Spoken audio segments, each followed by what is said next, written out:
अल्मोड़ा में छात्र संघ चुनाव की मांग को लेकर छात्रों के हंगामे के बाद एसएसजे यूनिवर्सिटी में 26 अक्टूबर से 2 नवंबर तक यूनिवर्सिटी में छुट्टी घोषित कर दी गई है। छात्रों के आंदोलन को देखते हुए सभी चारों कैंपस में छुट्टी घोषित कर दी गई है। कुल सचिव देवेंद्र सिंह बिष्ट ने आदेश जारी कर दिया है। आपको बता दें, छात्र संघ चुनाव कराने की मांग को लेकर छात्र आंदोलित हैं।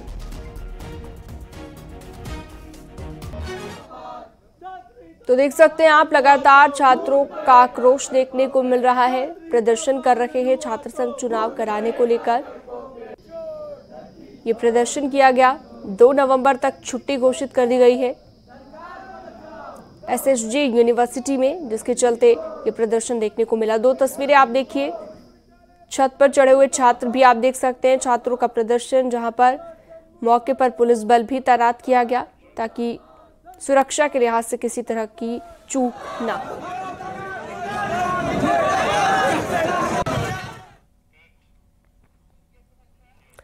चमोली में प्रशासन ने सीएम धामी के सख्त आदेश पर सड़कों को गड्ढा मुक्त करने का काम जारी रखा है। नेशनल हाईवे सहित ग्रामीण इलाकों को जोड़ने वाली सड़क, जिस पर 98% कार्य पूरा हो चुका है, शेष कार्य जल्द ही पूरा कर दिया जाएगा। वहीं अभी कुछ सड़कें ऐसी हैं जहां की गड्ढे अभी तक भर नहीं पाए हैं, जिनको भरने का काम जारी है।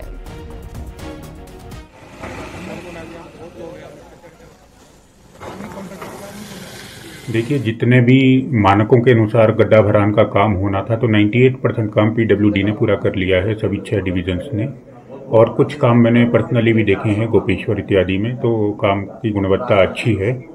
और आगे भी चिन्हित किया जाएगा अन्य एजेंसीज को, बीआरओ और NHIDCL को, और उनकी सड़कों में जो पर्यटन की दृष्टि से इम्पोर्टेंट है, वहाँ उनको भी निर्देशित किया जाएगा कार्यवाही के लिए।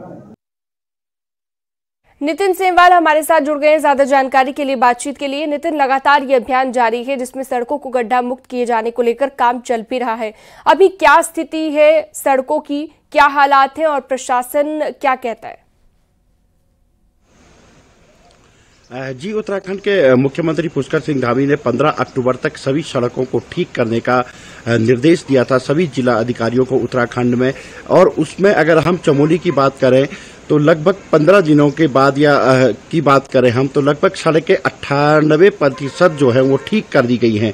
यानी कि अगर देखा जाए तो जो पर्यटन को जोड़ने वाली या जहां से पर्यटक वाहन आते हैं, तीर्थ यात्रियों के वाहन आते हैं, उन सड़कों को पहले प्राथमिकता के साथ ठीक किया गया बीआरओ के द्वारा, NH के द्वारा। और अब जो ग्रामीण सड़कें हैं जहां पर कि बरसात के दौरान भारी नुकसान हुआ है, चाहे वो थराली विकासखंड की बात करें या पोखरी या जोशीमठ या गैरसैंण विकासखंड की बात करें, यहाँ पे ग्रामीण इलाकों को जो जोड़ने वाली सड़कें हैं उनको भी लगातार ठीक किया जा रहा है। लोक निर्माण विभाग के द्वारा इन सड़कों को ठीक करने का काम जारी है, क्योंकि सड़कों पर बरसात के दौरान बड़े बड़े गड्ढे हो चुके थे। उन गड्ढों को भरना बहुत ज्यादा अनिवार्य था, क्योंकि इन्हीं गड्ढों की वजह से पहाड़ों में अधिकांश हादसे भी होते रहते हैं। तो ऐसे में कहीं ना कहीं शासन स्तर से लेकर और निचले स्तर पर अगर बात करें तो प्रशासन के द्वारा अभी लगभग सभी सड़कें ठीक की गई हैं, और जो 1 से 2% सड़कें और बची हुई हैं उनको भी ठीक करने का काम जारी है, और समय रहते इन सभी को ठीक किया जाएगा, ये प्रशासन का दावा है। जी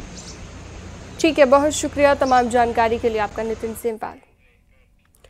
नैनीताल की कैंची धाम में लाखों भक्त हर साल पहुंच रहे हैं। इस साल श्रद्धालुओं के लिए मूलभूत सुविधाओं की कमी परेशानी बन रही है।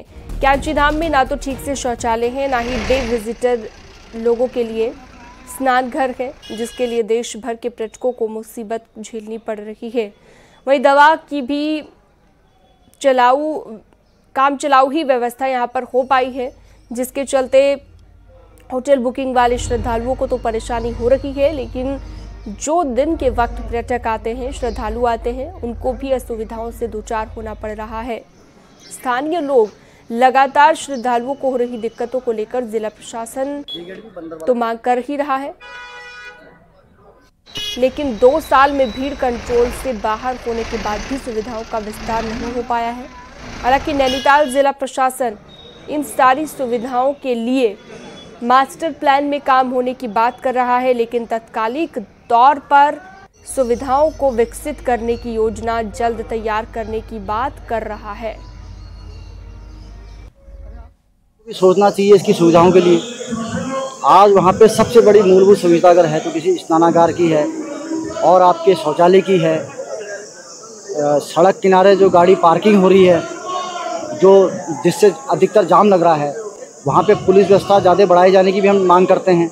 कैंची धाम में क्योंकि लगातार जो श्रद्धालु हैं उनकी संख्या बढ़ती जा रही है, उसकी वजह से वहाँ लिमिटेड स्पेस में काफ़ी सारे चैलेंजेस सामने आ रहे हैं, जिसमें स्वच्छता को लेकर या जो टॉयलेट है, डिस्पेंसरी है, इस तरह की चीज़ों को लेकर कुछ इश्यूज सामने आए हैं। डिस्पेंसरी के लिए पहले भी इसमें प्रयास हुआ था और एक अस्थायी व्यवस्था करी भी गई है वहाँ पर, लेकिन स्थायी व्यवस्था के लिए भी लगातार प्रयास हो रहा है। वीरेंद्र बिष्ट हमारे साथ लाइव जुड़ चुके हैं इस पर ज्यादा जानकारी के लिए। वीरेंद्र, लगातार क्योंकि अब संख्या बढ़ती जा रही है, जो लोग कैंची धाम में पहुंचते हैं, चाहे वो डे विजिटर हो या फिर वहां रुकने के लिए आते हों, उनके लिए सुविधाओं को लेकर कहा जा रहा है कि कमी है। क्या कुछ कहता है प्रशासन, कब तक व्यवस्थाएं दुरुस्त हो जाएंगी? देखिए सीनम, खास तौर पर परेशानी उन जो श्रद्धालु हैं उनके लिए बनी है जो डे विजिटर हैं, क्योंकि वो आते हैं, दर्शन करते हैं और उनके लिए स्नान घर की कोई व्यवस्था नहीं है या फिर जो शौचालय की कमी वहां पर लगातार हो रही है। स्थानीय लोगों ने भी इस मुद्दे को लेकर लगातार जिला प्रशासन को लिखा है और कहा है कि जो श्रद्धालु यहाँ आ रहे हैं, करीब 15 से 20 हजार लोग जो सीजन में यहाँ रोजाना आते हैं, तो उनको बहुत बड़ी परेशानी होती है। हालांकि जिला प्रशासन से हमारी इस मसले पर बात हुई थी तो उनका तो खास तौर पर यह कहना था 28 करोड़ में पहले फेज के वहां पर वर्क किए जा रहे हैं, जिसमें पार्किंग निर्माण, शौचालय निर्माण या तमाम जो जन सुविधाओं का विकास करना है वो किया जाना है। हालांकि जो तात्कालिक तौर पर हैं वहां पर अभी हाल में ही एक छोटी डिस्पेंसरी प्रशासन की ओर से खोली गई है, क्योंकि वहां पर जो कई लोगों की तबीयत खराब हो रही थी या उनको हल्द्वानी जाना पड़ रहा था या खैरना जाना पड़ रहा था या भवाली आना पड़ रहा था, तो उसको लेके एक छोटी डिस्पेंसरी अभी खोली गई है। लेकिन जो मूलभूत सुविधाएं वहां पर होनी चाहिए थी वो अभी तक नहीं हो पाई, जिसका असर सीधे तौर पर जो देश भर के श्रद्धालु आ रहे हैं उन पर पड़ रहा है। क्योंकि कैंची धाम एक ऐसा स्पॉट बन गया है आज की में जहां पर देश ही नहीं पूरे दुनिया के लोग आ रहे हैं और लगातार वहां पर भीड़ बढ़ती जा रही है। हर रोज अगर बात करी जाए तो 5 से 7 हजार ऑफ सीजन में लोगों की आने की वहां पर व्यवस्था हो रही है। दिक्कतों का हाल यह है कि वहां पर जो पार्किंग का स्पेस तैयार किया गया था वो पार्किंग नाकाफी साबित हो रही है। तो कहीं ना कहीं ये कहा जा सकता है अगर जन सुविधाओं का उस कैंची धाम वाले इलाके में विस्तार होगा तो आने वाले जो देश भर के पर्यटक हैं, श्रद्धालु हैं, उनको कहीं ना कहीं राहत मिलेगी। क्योंकि जो वहां से अल्मोड़ा, पिथौरागढ़ या तमाम इलाकों को जाते हैं तो उनको भी घंटों जाम वहां पर झेलना पड़ रहा है और जो शौचालय या पार्किंग की व्यवस्था या फिर जो स्नानागार है वो नहीं होने से कहीं ना कहीं दिक्कतें लोगों को झेलनी पड़ रही है। सीनम, ठीक है वीरेंद्र बिष्ट, बहुत शुक्रिया तमाम जानकारी विस्तार से देने के लिए। तो जो श्रद्धालु यहाँ पर पहुंचते हैं उन्हें ये दिक्कतें होती हैं। बढ़ते हैं आगे, उत्तरकाशी की बात करते हैं। कल हुए बवाल और हंगामे के बाद शुक्रवार को भी तनाव बरकरार है। हालांकि हालात सामान्य हैं और कल किसी भी तरह की कोई घटना नहीं हुई है। भारी पुलिस फोर्स पूरे शहर में तैनात कर दी गई है। गुरुवार को उत्तरकाशी में सनातन धर्म रक्षक संघ की ओर से बुलाई गई जन आक्रोश रैली के बाद तनाव बना रहा। गुरुवार को हिंदू संगठनों के कार्यकर्ताओं पर हुए लाठीचार्ज के विरोध में व्यापारियों ने अपनी दुकानें बंद रखी। शहर भर में धारा 163 लागू रहा। चप्पे चप्पे पर पुलिस तैनात रही, जबकि हिंदू संगठनों के विरोध के चलते आज मस्जिद में जुम्मे की नमाज नहीं पढ़ी गई। शहर में हालात सामान्य बने रखे, इसके लिए पुलिस फ्लैग मार्च निकाला और पूरे शहर में हालात सामान्य रहे। कोई भी व्यक्ति जनसभा, जुलूस, रैली नहीं निकालेगा। कोई जन आक्रोश रैली पर हुए लाठीचार्ज के विरोध में शुक्रवार को बाजार बंद का ऐलान किया गया था, जिसके बाद गंगा और यमुना घाटी में सभी दुकानें बंद रहीं और व्यापारियों के साथ स्थानीय लोगों ने पुलिस प्रशासन से पथराव और लाठीचार्ज में शामिल लोगों की जांच कराने की मांग की है।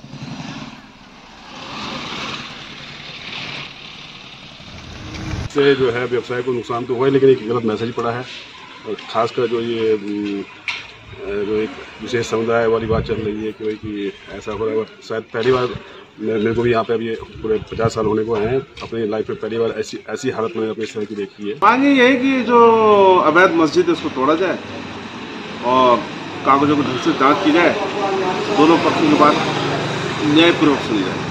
लेकिन आज जो है जो दृश्य सामने आ रहा है वो बड़ा दुखद है। हमारी शांतवादियों में जो बाहरी अराजक तत्व कुछ आए हैं उनके द्वारा यहाँ का शांत वातावरण जो है प्रभावित किया जा रहा है और ये आने वाले समय, आने वाले भविष्य के लिए जो है खतरे का सूचक है।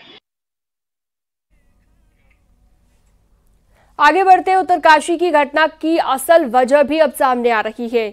चश्मदीदों के मुताबिक गुरुवार को हिंदू जन आक्रोश रैली को पुलिस ने करीब 2 घंटे से ज्यादा वक्त तक रोके रखा, लेकिन इस दौरान किसी ने एक मिल्टन की खाली बोतल पुलिस पर फेंक दी, जिसका अब वीडियो भी सामने आया है, जिसमें देखा जा सकता है कि मिल्टन की बोतल भीड़ में से किसी ने पुलिस पर फेंक दी, जिसके बाद ही पुलिस ने रैली में आए लोगों पर लाठीचार्ज किया था और लाठीचार्ज के बाद दूसरी ओर से पथराव हो गया था। हालांकि अब हालात सामान्य हैं।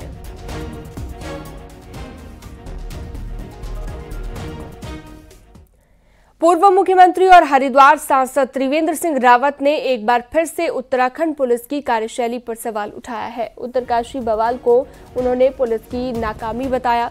लाठीचार्ज को लेकर उन्होंने कहा कि अगर उत्तरकाशी जैसी जगह पर अगर ऐसी नौबत आ रही है तो ये किसकी विफलता है। उन्होंने पुलिस को सतर्क रहने की नसीहत दी है। सोशल मीडिया पर उसको पढ़ा है और इस तरह की घटनाएं न हो। मैं हमेशा कहता रहता हूँ पुलिस को सतर्क रहना चाहिए। ये पुलिस की नाकामी को साबित करता है, जैसा उत्तरकाशी में कल हुआ, लाठीचार्ज भी कल हुआ, गलत हुआ है। उत्तरकाशी जैसी जगहों पर अगर इस तरह की नौबत आ रही है तो क्यों आ रही है, किसकी विफलता है, ये सोचना चाहिए। केदारनाथ उपचुनाव की बात करते हैं तो केदारनाथ को लेकर कांग्रेस के अंदर बहुत कुछ चल रहा है। खबर यह है कि बीजेपी में जिन नेताओं की दाल नहीं गल रही है वो अंदर खाने कांग्रेस के संपर्क में हैं। वहीं हरक सिंह रावत भी अपने मन की बात हाईकमान तक बता चुके हैं। अब ऐसे में कौन होगा कांग्रेस का उम्मीदवार, नजर इस पर है।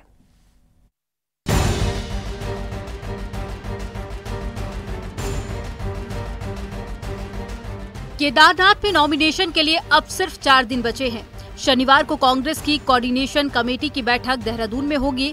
उम्मीद है कि देहरादून में 3 नाम का पैनल फाइनल हो जाएगा, तो केदारनाथ में उम्मीदवार कौन होगा ये फैसला दिल्ली से सुनाया जाएगा। लेकिन इसी बीच खबर है कि बीजेपी में जिन्हें मुंह नहीं लगाया जा रहा था, कांग्रेस उन्हें सिर आंखों पर बिठाने को तैयार है।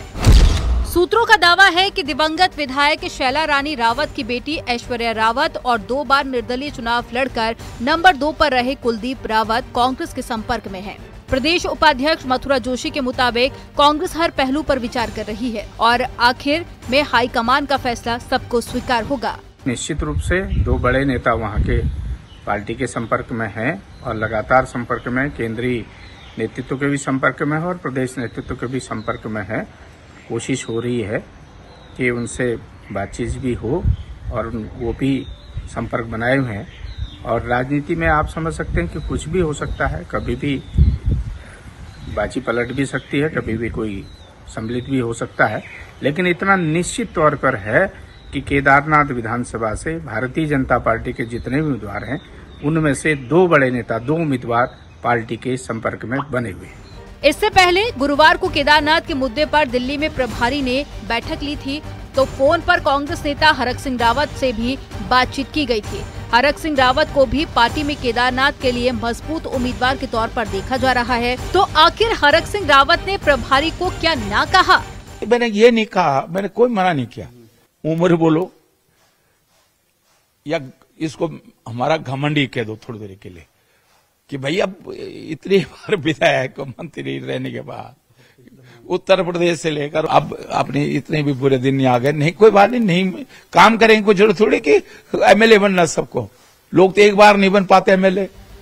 ऐश्वर्या रावत और कुलदीप रावत की बात जहां एक तरफ बीजेपी में चल रही है तो वहीं दोनों पर नजर कांग्रेस के खेमे से भी है। सीनियर नेता हरक सिंह रावत हाथ फैलाकर टिकट नहीं मांगना चाहते, तो 2 बार चुनाव लड़ चुके मनोज रावत का भी दावा है। ऐसे में कौन सा रावत केदारनाथ में कांग्रेस की नैया पार लगा पाएगा, इसी को लेकर कांग्रेस के अंदर बहुत कुछ चल रहा है। न्यूज़ 18 के लिए देहरादून से दीपांकर भट्ट की रिपोर्ट।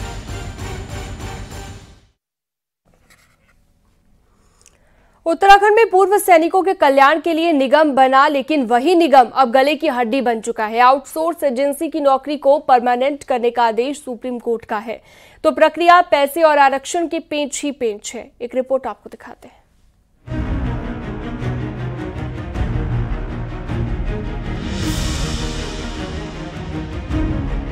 उत्तराखंड में सरकारी सिस्टम की कमजोरी का नमूना उपनल है। उपनल यानी उत्तराखंड पूर्व सैनिक कल्याण निगम लिमिटेड। ये निगम बना तो था पूर्व सैनिकों को रिटायरमेंट के बाद काम चलाने की नौकरी देने के लिए, लेकिन 20 सालों में इस निगम के जरिए 20,000 कर्मचारी काम कर रहे हैं, जिनमें पूर्व सैनिकों के साथ दूसरे बेरोजगार भी हैं। इन्हीं 20,000 कर्मचारियों को रेगुलर करने का ऑर्डर सुप्रीम कोर्ट ने राज्य सरकार को दिया है। अब सरकार के सामने मुश्किल ये है कि या तो सुप्रीम कोर्ट का आदेश माना जाए या फिर सुप्रीम कोर्ट में पुनर्विचार याचिका डाली जाए।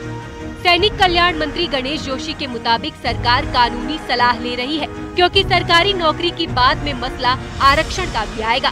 फिर कोई हाईकोर्ट चला गया तो क्या होगा? वहीं इस विभाग को देख चुके पूर्व मंत्री हरक सिंह रावत की माने तो ये बातें पहले ही सुप्रीम कोर्ट में रखनी चाहिए थी। विषय ये है कि कल को हमें टेक्निकल दिक्कत ना आए, क्योंकि 2 साल पूर्व तक उसमें आरक्षण का प्रावधान नहीं था और 2 साल पूर्व हमने आरक्षण लागू किया और कल को कोई आरक्षण वाले फिर कोर्ट चले गए कि साहब इसमें हमारा नुकसान हो रहा है, फिर डिसीजन हमारे खिलाफ आएगा, तो उसका हम विधि का परीक्षण करवा रहे हैं। प्रदेश की सरकार या इफ एंड बट कर रही है, क्या उस समय जब माननीय सुप्रीम कोर्ट में ये याचिका चल रही थी, ये मामला चल रहा था, ये सारे तर्क उस समय प्रदेश सरकार को रखने चाहिए थे। आज ये प्रदेश सरकार के लिए अच्छा निर्णय है कि प्रदेश 22-23 कर्मचारियों को रेगुलर कर दिया जाए। पेज सिर्फ आरक्षण का ही नहीं है।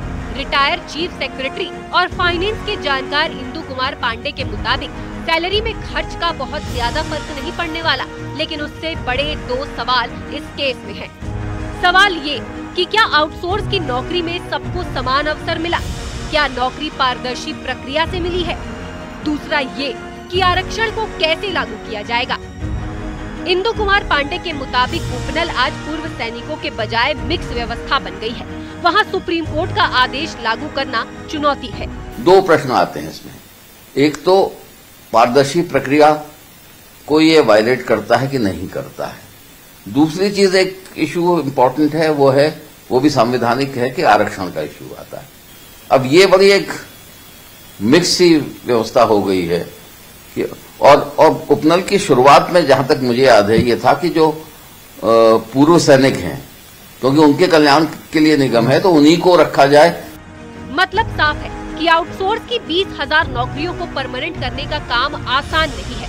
एक तरफ सरकार को सुप्रीम कोर्ट को संतुष्ट करना है, तो दूसरी तरफ पारदर्शी प्रक्रिया, सैलरी का जुगाड़ और आरक्षण का पेच है। यही वजह है कि पूर्व सैनिकों के लिए बना हुआ निगम सरकार के गले की हड्डी बन गया है। दीपांकर भट्ट, न्यूज़ 18, देहरादून।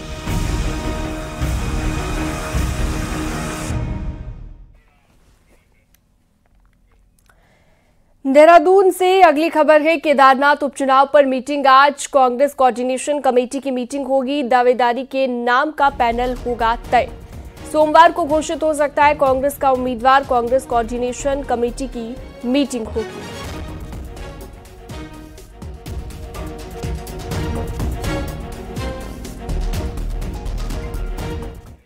बागेश्वर के बिलौना वार्ड में एक घर के पास खेतों में 2 गुलदारों के भिड़ने का वीडियो सामने आया है। घर के पास गुलदारों की मौजूदगी को देखते हुए लोगों ने अपने मोबाइल पर उनकी वीडियो बना ली, जो कि अब सोशल मीडिया पर वायरल हो रही है। स्थानीय लोगों ने वन विभाग को भी इस मामले की जानकारी दी और बिलौना क्षेत्र में पिंजरा लगाकर इन गुलदारों को पकड़ने की मांग की जा रही है। स्थानीय लोगों ने बताया कि आए दिन ये 2 गुलदार घरों के आसपास साथ में दिख रहे हैं, जिससे स्कूली बच्चे, खेतों में काम कर रही महिला, पुरुष काफी दहशत में हैं।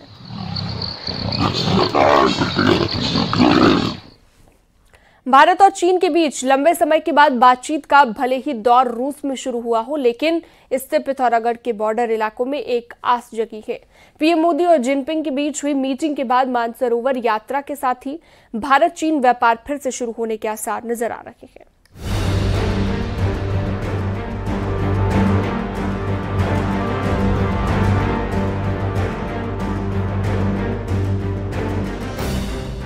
2020 से भारत और चीन के रिश्तों में तल्खी बढ़ी है। दोनों देशों के बीच बढ़ते सीमा विवाद के कारण मानसरोवर के साथ ही इंडो चाइना ट्रेड भी बंद है।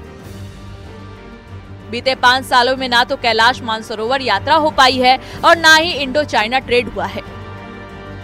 नतीजा ये है कि चाइना बॉर्डर के करीब रहने वाले भारतीय व्यापारियों की कमर पूरी तरह टूटी है। हालात तो इस कदर खराब हैं कि भारतीय व्यापारियों का करोड़ों का सामान चीन की तकलाकोट मंडी में सालों से फंसा है। लेकिन पीएम मोदी और जिनपिंग की मुलाकात ने बॉर्डर के इलाकों में नई आस जगाई है।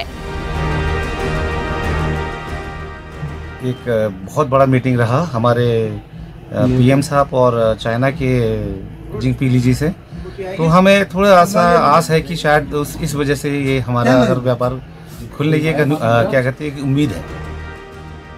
उधर भारतीय श्रद्धालु 1981 से कैलाश पर्वत के साथ मानसरोवर के दर्शनों के लिए हर साल जाते थे। यही नहीं, दोनों देशों के बीच 1992 से इंडो चाइना ट्रेड का भी आगाज हुआ था। तकलाकोट मंडी में होने वाले ट्रेड से भारत चीन के रिश्तों की डोर तो मजबूत होती ही थी, साथ ही बॉर्डर पर बसे दोनों मुल्कों के व्यापारियों की जरूरतें भी पूरी होती थी।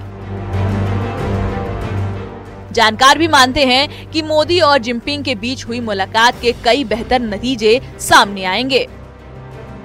मीटिंग हुई है, दोनों राष्ट्रीय अध्यक्ष मिले हैं दोनों देशों के, तो इनसे आने वाले समय में जैसे कैलाश मानसरोवर यात्रा रुकी हुई है उसमें बेनिफिट मिलेगा और व्यापार में भी इसका बहुत ज्यादा बेनिफिट मिलेगा। भारत और चीन के बीच 5 साल बाद बातचीत का दौर शुरू हुआ है। ऐसे में उम्मीद जताई जा रही है कि दोनों देशों के बीच सालों से जारी तल्खी भी कम होगी।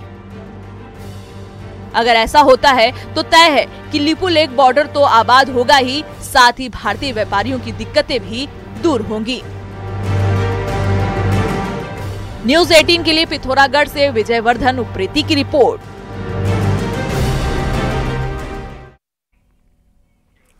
और अब एक नजर पहाड़ की 10 बड़ी खबरों पर। टिहरी के चंबा में विश्व हिंदू परिषद और बजरंग दल के कार्यकर्ताओं ने असामाजिक तत्वों और उत्तरकाशी प्रशासन के खिलाफ आक्रोश जताते हुए पुतला फूंका। हरिद्वार में पुलिस ने लड़की को शादी का झांसा देकर दुष्कर्म वाले आरोपी को गिरफ्तार किया। अविवाहित बताकर शादी का झांसा दिया था। केदारनाथ विधानसभा उपचुनाव को लेकर अब तक किसी ने भी नामांकन नहीं कराया है, जबकि अभी तक 5 प्रत्याशियों ने नामांकन पत्र लिए। बागेश्वर में राजस्व विभाग ने बकायेदारों पर शिकंजा कस दिया है। सूपी गांव के एक बकायेदार को पकड़ा और 14 दिनों के लिए निरुद्ध कर दिया। नैनीताल में सड़क चौड़ीकरण के काम पर गांधी मूर्ति और पंत मूर्ति को हटाने का भी विरोध शुरू हो गया है। दिल्ली में मुस्लिम समुदाय को लेकर बढ़ रही आपराधिक घटनाएं, इसी को लेकर सामाजिक कार्यकर्ताओं ने डीएम को ज्ञापन सौंपा। बागेश्वर के कपकोट में स्थानीय लोगों की सुविधा के लिए बिजली विभाग ने सबस्टेशन की क्षमता को बढ़ा दिया है, जिससे यहां के लोगों की बिजली की दिक्कतें दूर होंगी। राज्य आपदा प्रबंधन विभाग के उपाध्यक्ष ने पिथौरागढ़ में अधिकारियों की मीटिंग ली, साथ ही सभी विभागों को आपदा राहत के लिए मिले बजट की समीक्षा की। भगवान बद्री विशाल की यात्रा में हर दिन रोजाना 9000 से ज्यादा श्रद्धालु आ रहे हैं। धाम में अभी तक 12 लाख ने दर्शन कर लिए हैं। हेमकुंड साहिब के कपाट बंद हो चुके हैं। हेमकुंड साहिब में सुबह शाम तापमान में गिरावट की वजह से पवित्र सरोवर भी जमने लगा है।